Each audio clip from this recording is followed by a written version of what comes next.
Hello साथीहरू, तपाईहरु लोकसेवाको तयारीमा रहनु भएको छ भने आज म तपाईलाई नेपालको भूगोल सम्बन्धी एमसीक्यू क्वेशनहरु चाहिँ तपाईहरुलाई म प्र्याक्टिस गराउन गइरहेको छु।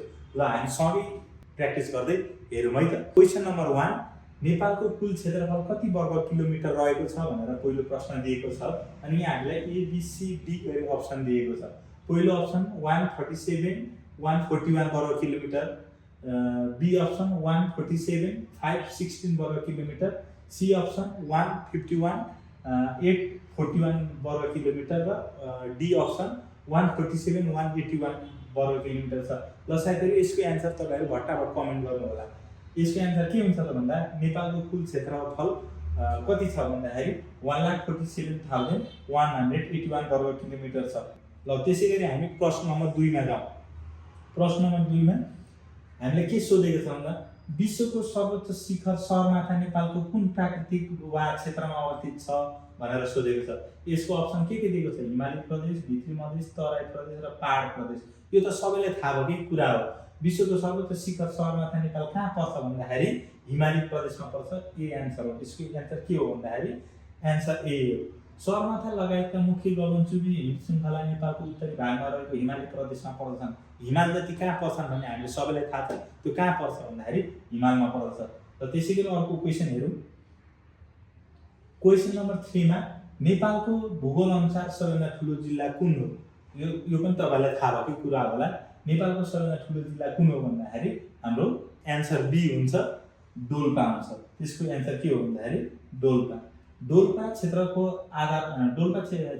आधारमा नेपालको सबैभन्दा ठुलो जिल्ला हो जसको क्षेत्रफल 7889 वर्ग किलोमिटर रहेको छ। त्यसैगरी हामी क्वेशन नम्बर 4 मा जान्छौँ।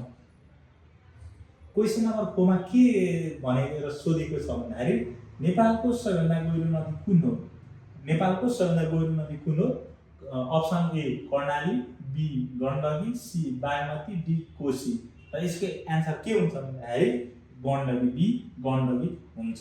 गण्डकीलाई आफ्नो नामले पनि चिनिन्छ। त्यसलाई के भनेर चिनिन्छ भन्दा नारायणी नदी भनेर पनि चिनिन्छ।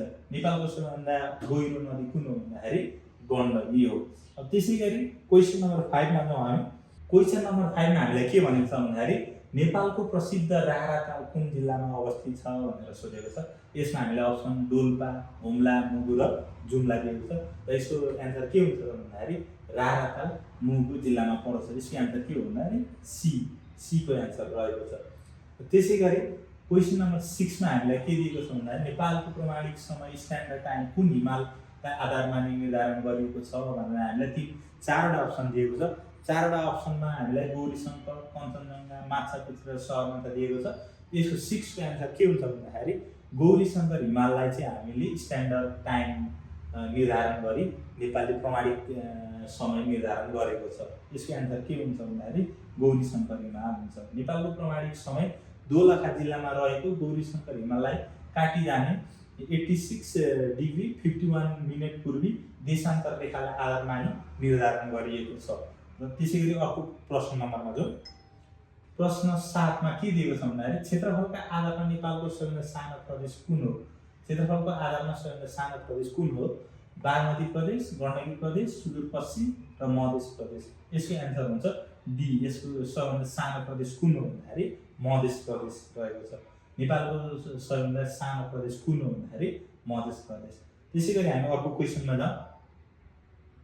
अर्को क्वेशन काठमाडौँ उपत्यका समुद्र सतहबाट कति उचाइमा अवस्थित रहेको छ भनेर सोधेको छ। यसमा अप्सन के दिएको छ भन्दाखेरि 2000 मिटर, 1000 मिटर, 850 मिटर र 1350 मिटर।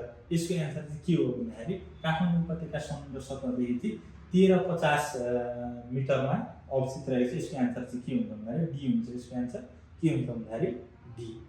त्यसैगरी अर्को प्रश्नमा जाउँ हामी।